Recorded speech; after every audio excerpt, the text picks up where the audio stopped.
You may be seated.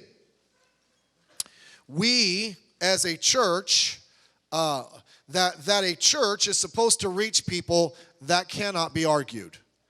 You would have to do a lot of mental gymnastics in the scripture to come to that conclusion that you don't have to, that we're not supposed to go out and actively reach people. We talked about that this morning.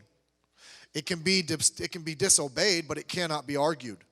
That is why we have one by one. That is why we have tracts. That's why we encourage you to share your faith, be a good testimony, all of those things, because it is our responsibility as a church. And that's why this morning we pushed that, encouraged you. Be here that first night for one by one soul winning. It's going to be tremendous. The great thing about a church, our church, is that fairly regularly we have new people that come on our doorstep. By the way, that makes church exciting.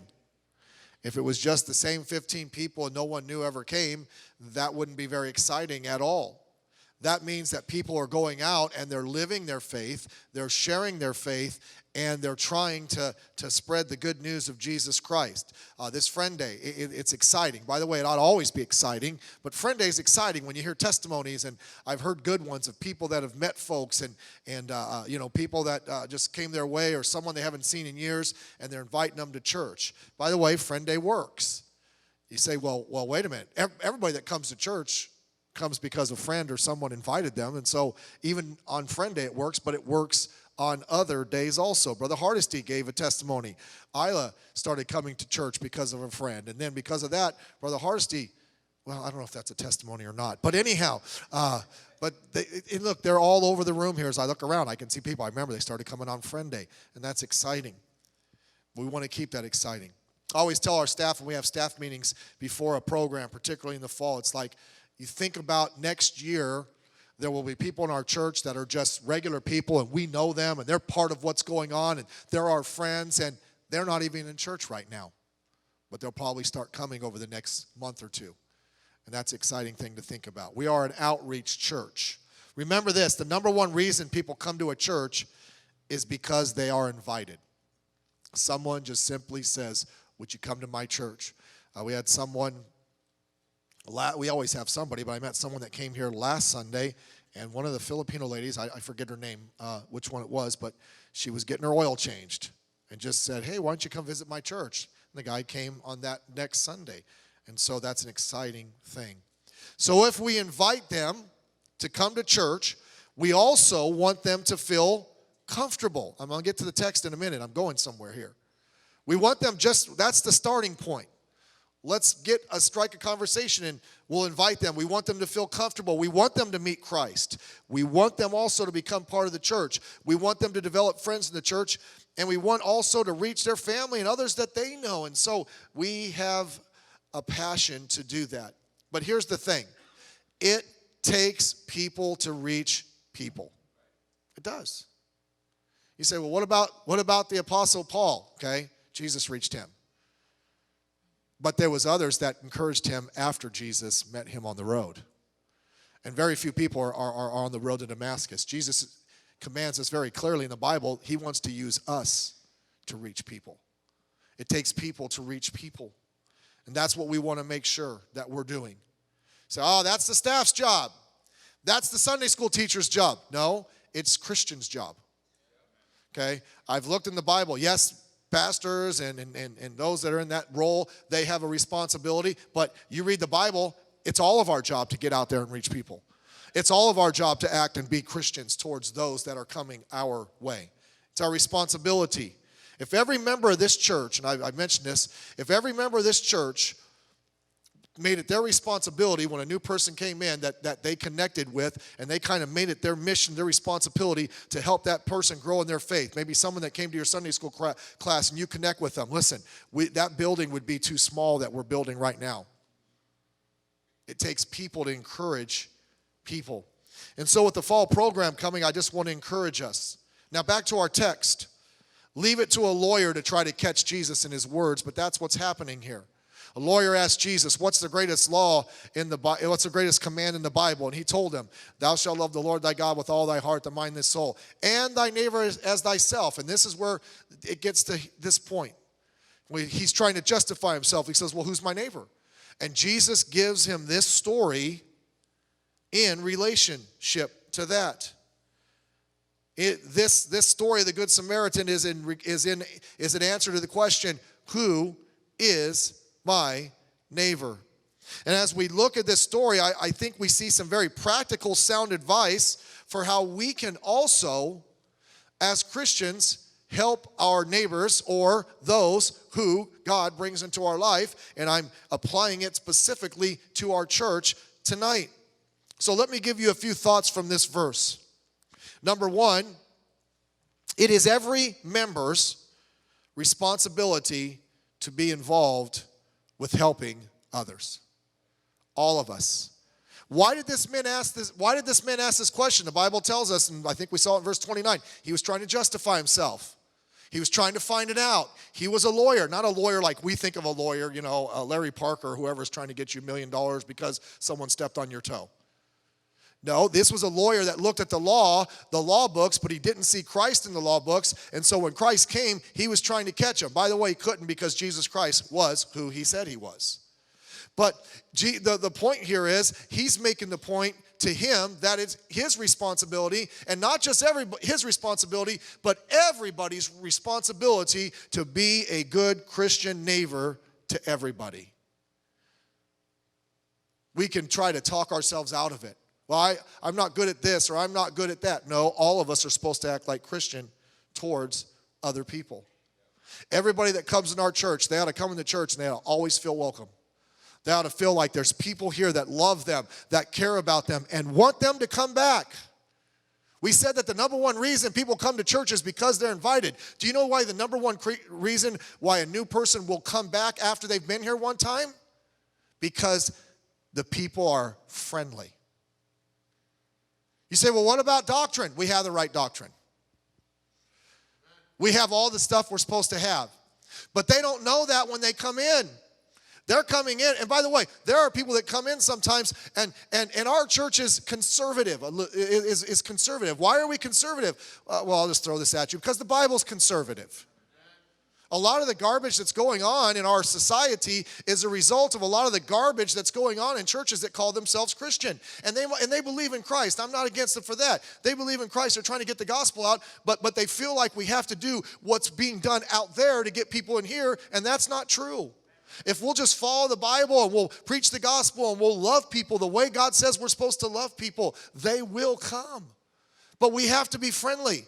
No one should ever come here, and they don't, but they should never come here and feel like, I'm not coming back because people weren't friendly. Have you ever been to a church where you've experienced that? Not bad people, but they just won't. You sit there and it's like, is it that? Did I not wear my deodorant today? I took a shower. Now, granted, it was 3 months ago, but I took one. And it's not that they're bad people. They're uncomfortable, and their church probably hasn't promoted to them that they're supposed to be friendly. But I'm telling you, step out of that, and we need to be friendly with people. So, well, I'm in a ministry. Great, be friendly in your ministry. Well, I'm this. Great, be friendly while you do that. How do we do that? Just greet people. It's complicated. Here it is. Hello, how are you today? That's difficult. Now, for the deaf, I think I'm doing it right. It's like this, right? Okay? It's like, how are you? And then they start going like this, and I'm like, no sabe. Okay? I know, like, they gave me a nickname, and I won't tell them what that is. But, by the way, 9th anniversary, let's give them a hand. Thanks. Okay? By the way, we ought to all learn that. So when the deaf person comes in, we can say hi to them. Now, for a long time, I was doing this, and then I was told that means thank you. So they're visiting church, and I'm like, hey, thank you. It's like I'm not even saying hi. But let's be friendly to everybody when they come. Just greet them. Get to know people. By the way, maybe you can sit with them. If they're in your class and you're talking with them, don't say, well, have a good day. Go sit over there by yourself. Say, hey, why don't you come sit with me? Now, I don't do that because I don't know how comfortable they would be sitting up here. I definitely wouldn't be comfortable sitting next to Brother Pineda. But get to talk to them. Help people out. Introduce them to others. Introduce them to others. If I said that the number one reason people come to church is because they're what? Invited. Let's say it together. The number one reason people usually come to church is because they are And the number one reason they'll come back to a church after they visit is because the church was. Do you know the number one reason they stay in a church? Thank you. That was right on cue, and it actually made sense. It's because they start to develop friends. Do you know people want friends? The friends that we have out there, they're not bad, but if they don't know the Lord, it's kind of, there's a disconnect there.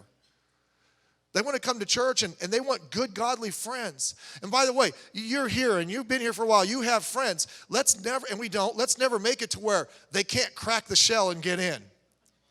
The easiest place there ought to be to get into church is, to make friends is at the church. Let's be friendly to people. Don't never say nothing mean to anybody. Sometimes someone comes here, and maybe they're not here for a while, and they come back and will say something like, well, where have you been? With a smile. Where have you been? Don't make people feel bad. It ought to always be, we are so glad you're here today. After all, we went and invited them, right? If you invite someone to your house, are you shocked when they show up? Do they knock on the door and say, wow, what are you doing here? Well, you told me to come at 7. Well, I didn't think you'd show. You want to sit down? Well, we didn't clean. Oh, were we supposed to have dinner for you? No. We invited them. And they're going to come, and let's be ready for them. All of our responsibilities, okay?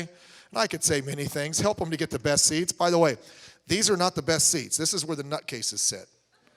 Okay? Let's give them, especially on Friend Day and these type of things, give them the best parking. Okay? Let's not give them a map to Blue Line. You park at Blue Line.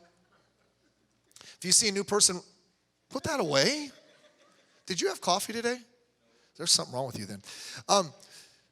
I forgot what I was going to say now. You messed me up. No. Tell Raul never to come back. You see someone walking around, they have that look on their face like, can I say something? They may have to use the bathroom. They don't know where it is. Say, you know what? There's one on the job site. By the way, I shouldn't say this, but pray for me. You know, those guys come and they clean it out, and I'm thinking, how do you go eat lunch after that? All right, we're moving on quickly here. So, just show them where it is. But let's make people feel welcome. Next, everyone who comes has needs. He tells a story. He goes, a certain man was going from Jerusalem to Jericho, and he fell among the thieves. They stripped him of his clothes. They took all of his things. They beat him, and they left him for half dead. Do you know people have needs? And he's teaching this man, when someone has needs, that's who you're supposed to befriend. Who's your neighbor? Anybody you come across who has needs. That's who your neighbor is. Do you know people come in, they look like they were dressed for church today. You don't know what's going on in the background. By the way, all of us face struggles in our life. All of us are going to have, you don't know who's coming, even in this room. Some of you are faithful, and they don't know what they're facing in their life. Maybe they're concerned about, they're getting laid off at work, or something with a family member, or maybe a relative, and there's a clash or something. You don't know what's going on, and you just being friendly might relieve that for just a few minutes. People have needs.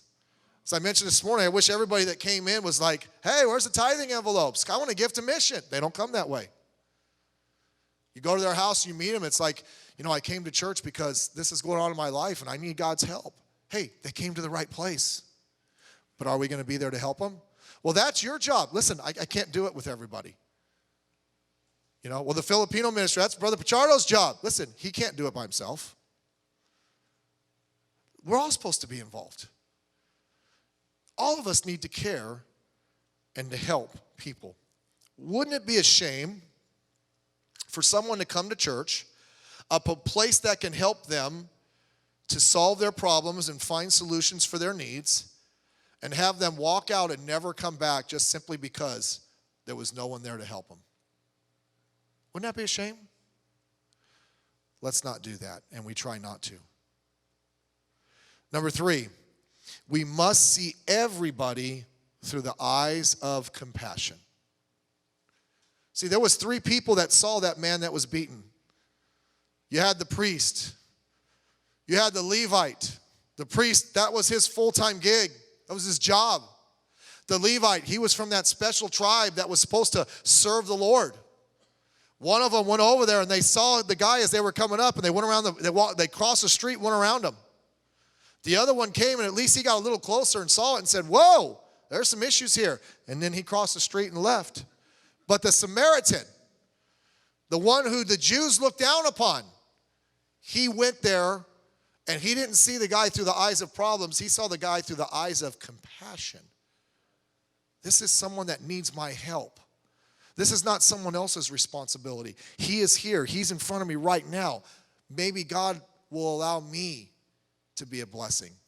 Maybe God will allow me to help him because there's no one else around. Let's see people through the eyes of compassion. Compassion is not I feel bad for you. That doesn't help anybody. Compassion is, I see it, I feel it, I'm doing something about it. If all it is some emotional feeling, wow, I wish life was going better for them. I wish they knew the Lord and they were going forward and God was working in their life like he's working in my life. No, it's like, what can I do, me, to help them to get to where God wants them to be? Let's see them through the eyes of compassion. And then I would say that we need to help them very, very practically. It says this. After he saw him, it says, and he went to him. This is all the things he did. And bound up his wounds, pouring in oil and wine. And set him on his own beast. And brought him to an inn. And took care of him. And on the morrow when he departed, he took out 2 pence, money, and gave unto the host and said, take care of him. And whatsoever thou spendest more, when I come again, I will repay thee. Notice, all these different things he was doing to help this man. He went to the man. He took initiative. He didn't have to be told, listen, hey, can you go help that person? No, he saw the need and he took the lead. He went after him. You see somebody, listen, what can we do to help them? What can we do to make them feel welcome? What can we do to be a witness, a Christian witness and a testimony to them? Don't have to wait to be asked to do something. Now, we have jobs and ministries, I understand that, but listen, anybody can go up and make somebody feel welcome. Anybody can go to somebody and help meet a need in their life. Take initiative. And he saw the man, he goes, I'm going to go. I'm not going to be like the other 2 guys. What are we waiting for? He bound up his wounds. He met his needs there. He didn't say, let me drag him to the hospital. He said, listen, this guy needs help long before he'll ever get to the hospital. He started helping him right then and there. Sometimes helping people can be messy. Sometimes helping people can take sacrifice. But you got to do it. What would you want someone to do if you were in that need, if you were in that way? By the way, some of you came to church and you had issues in your life and someone was an encouragement and a help to you. Hey, why don't you go do that for somebody else? Take that same compassion and love that was shown you and you go show that to somebody else. Bound up his wounds. He set him on his beast. He provided transportation. You know, sometimes people would come to church if we would pick them up. I don't know how many people, I can't do it as now on my schedule, but in the early days, we used to have a 15-passenger van, and there was always people we were picking up for church. Brother Albert's family used to pick them up for church for a long time. And then I said, I don't like them anymore, so we didn't. Remember, we started a Sunday school class, and I had that van, and there was several people that needed rides, and it wasn't a bus route, but I would come to church, and I got a guy, Mike, and I'm like, you know what you're going to do? You're going to drive my van. This is our family van. It was just so happens 15-passenger, because my wife's goal was to have enough children to fill that thing up. And so we got this big old 15. So I'd come to church, I'd throw him the keys, and he would drive around. And our Sunday school class wasn't a van route. It was just different adults that needed rides, and he'd go fill it up and bring it in. You meet somebody like, hey, I need a ride. Get them a ride. Help them get to church. Do what you can to be a blessing, to get them to where they need to be. He brought them to an inn. You know what he did? He got them to the place where he can get help. You know, what better place to get help than at church? Encouraging people. Yes, a lot of newer people come on Sunday mornings. We need to encourage them to come back on Sunday nights. Come on Thursday nights. That's good for 2 reasons. One reason is they're going to learn more of the Bible. They're going to be around God's people more. But secondly, they're really going to start making some friends. They're really going to feel like this is my church, and I have some friends there, and I enjoy coming and being with them. He took care of him. What did he do? He made him feel comfortable. He took out 2 pence. He provided financially. By the way, your tithe and giving and your sacrifice to this church allows our church to do the things we do to help others. But there might be something that you have to do personally for people. We've done all kinds of things over the years, and I'm not patting us on the back, and we don't do it as well as we should. Sometimes a person needs this need or that need or that need, and we've just stepped out and helped them. No big deal. I just thought that was a Christian thing to do. It's like, what is it? If you see your brother hath need, I'm misquoting the verse, and you have the means to help him, but you just pray for him and say, be warmed and filled, and you walk away. Have you loved him? Sometimes there'll be a need there, and God will tap your heart and say, you can take care of that one. Well, we're struggling on groceries, and you have a little extra, and you could get him some groceries. You're like, I'll pray for you. I'll tell you what you do. Pray while you're at the grocery store, buying them some groceries. Now, I understand. Well, there's people that come here all the time, and they want money, and they're lying to you. I know who they are. I've met them all. But sometimes people have legitimate needs, don't they? Maybe God would allow you to help them. Find it just out of there. And then take care of him. He provided ongoing encouragement. He had to leave.